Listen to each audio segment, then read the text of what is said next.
So you've decided to buy a house, and it's time to select the right real estate agent to help you buy that house. Here are 5 things that you should look out for or think about asking when meeting with agents. So you want to gauge their level of knowledge for the local market or the area that you're searching in. It doesn't mean that they need to be the end-all be-all, know everything. A friend of mine actually made an analogy that says, if they can't give you generalized directions to Clearwater Beach, as an example, or some major landmark in the area, then they probably don't know the area. Now, I'm a Florida native, I grew up here, so I'm pretty familiar with the area, and that's an advantage for me. But that doesn't mean that another agent that moved to this area or was a transplant isn't a fantastic agent. Everybody can learn the area, and that's really critical when it comes to searching for a home. Something else you could ask and to kind of gauge their local knowledge and help educate you, that's going to be a big thing, is the average days on market in that specific area or just generalized area. We're not so micro that, for instance, Wesley Chapel, how many days on market in Wesley Chapel versus New Tampa that's literally across the street from where I'm filming this today in Seven Oaks. So what I mean by days on market, just the average days on market for our area compared to national and where we should be, generalized. You're also going to want to ask and see, maybe are there local trends specific to this area? For instance, Wesley Chapel has a lot of new construction. So resale is competing with new construction, particularly now because the interest rates are a little bit higher and the builders are offering a little bit better interest rate in some cases. But you have to weigh out your options there as well. All right, so number 2 is communication. So how well do they communicate with you, and how do you prefer to be communicated with? The National Association of Realtors published an article a while ago, and it said that the #1 complaint by customers was a lack of communication by their real estate professional. So what can you do to maybe get ahead of this, or at least make sure you're on the same page? Number 1, your real estate professional should be asking you, how do you like to be communicated with, or what's your best method? Do you prefer text messages during the day because you're at work? Critical things can be a quick email or a video text. And super critical things are just phone calls followed with texts. Those kind of things. Set those parameters early so that everybody's on the same page. And then it resolves a lot of issues as you move through the process. One thing I like to do is try not to leave conversations when we're ending a conversation. I try not to leave it open-ended so that you know what your next step is and the next time I'm going to communicate with you. So you're never wondering, gosh, I wonder when Bill's going to call me. And what I mean by that is, an example would be contingencies. So we've cleared inspection period and contingencies of that nature, your earnest money deposits in, and you're pretty much just working with your lender right now, getting all your financing squared away. So there's kind of a lag in regards to what I'm doing. Everything that I'm doing is on the back end. So I'm probably going to tell you, hey, we're going to have a couple weeks where things seem a little slow on my side. I'm doing all the back end work, working with title, appraisals, and your lender, getting things in motion. I'll check in with you this coming Friday, unless something else pops up or something gets done early, and I'll call you. So then you know exactly when I'm going to touch base with you. You're not wondering, gosh, I haven't heard from Bill in 2 weeks. Did he forget about us? No, I've set a time this coming Friday, a week later.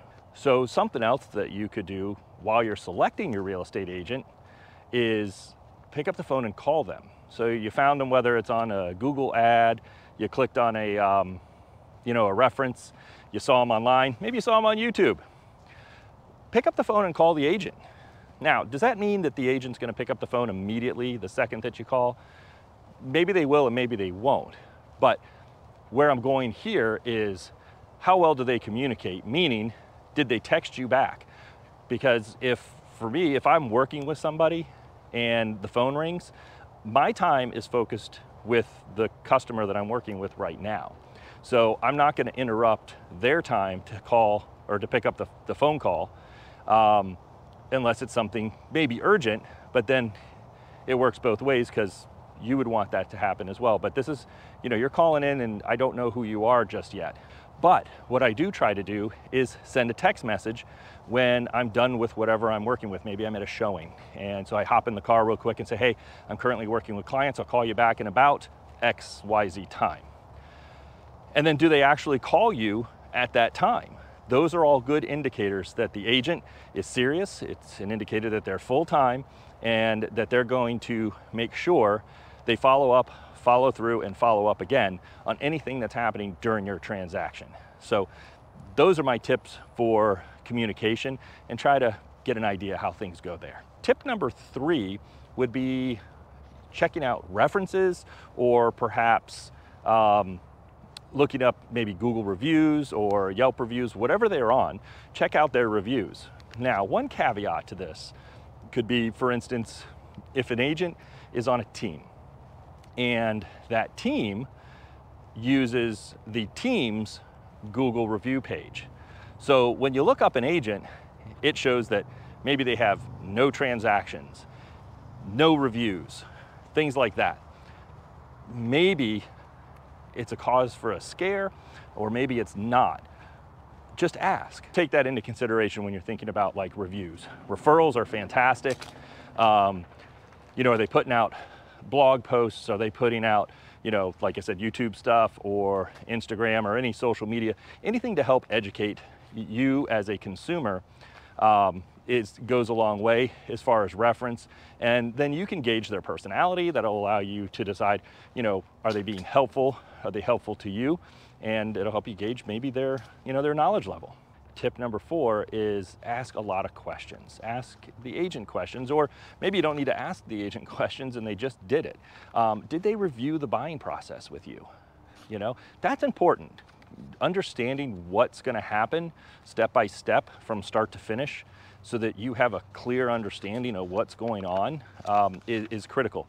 And that kind of ties back to communication again, but making sure that the agent asks, or explains the buying process. You know, step 1, this is what we're going to do. You should do this and you shouldn't do that. Those are important things to kind of help you along the way so you understand what's going on. So that's tip number 4. Tip number 5. How is the agent going to assist you in purchasing a home? And this kind of circles back to communication again, but how are they going to assist you? Are they just throwing you on a MLS search, which is the multiple listing service, and you're getting property alerts, and then you call and say, hey, you know, so-and-so, I want to go see this house, and they book the appointment? Or are they taking the time to really get to know you? Meaning, are they asking you a lot of questions? They may seem a little prying at times, but they're not. They're really trying to, or they should be really trying to find out what your real needs are.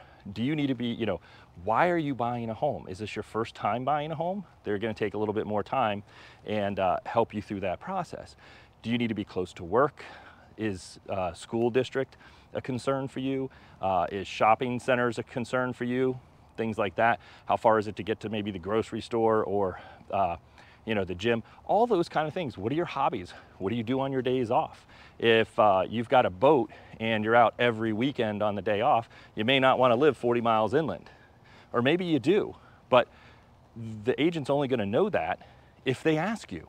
Well, how far away from whatever it is that you your hobby is, how far away do you want to be from that? What's your ideal? You know, what do you want in a property? What kind of property you want? You know, are there any concessions in that property? Meaning, like, let's say you wanted a pool, but you find the perfect house for you and it doesn't have a pool. So you can add the pool at some point in time. So that's what I mean by what's the right house. And when you're finally out looking at properties, you know, they really should be dissecting what you do and do not like about that property. Every time you go to a property, you should be getting questioned on what do you like, what do you dislike? And maybe even, you know, if we change, okay, here's what you don't like. Well, I'll use a kitchen as an example. Let's say you don't like the kitchen cabinets. Well, if we took out these kitchen cabinets and put in a brand new kitchen, would this house be an amazing house that you put an offer in on? Because maybe we could tailor that offer to take that into consideration. Now, that doesn't mean that property values are based on what you want to do in the future. What I'm saying is these are things that we can try to negotiate to get down at a certain price, because you're also going to gain equity and value in your home by doing a remodel like a kitchen, one of the big ones, bathrooms, kitchens, pools, things of that nature, particularly if you're going to stay in the property for any length of time. So by doing these things during your shopping and looking at properties, the agent should be getting to know you a little bit better. That way they can pull and point better properties, or say, hey, you know, I've been to this house and it had X, and you really dislike that in another house. Is that something you want to consider in this house? These are things that can help you in the buying process and selecting an agent. And to be honest with you, I hate to say it, but if you're out there and you've just got an agent that's opening a door for you, they're not going to do you any justice when it comes down to the buying process. So when you're searching for houses, just keep this in the back of your mind. If you have any questions on any of the stuff that we went over, please feel free to call, email, text. I love chatting with clients. I don't care if you're in Florida or you're in another state. I'm happy to help however I can. So if you like this kind of content, please do me a favor, hit that like button and subscribe, and I'll see you on the next video. Thanks.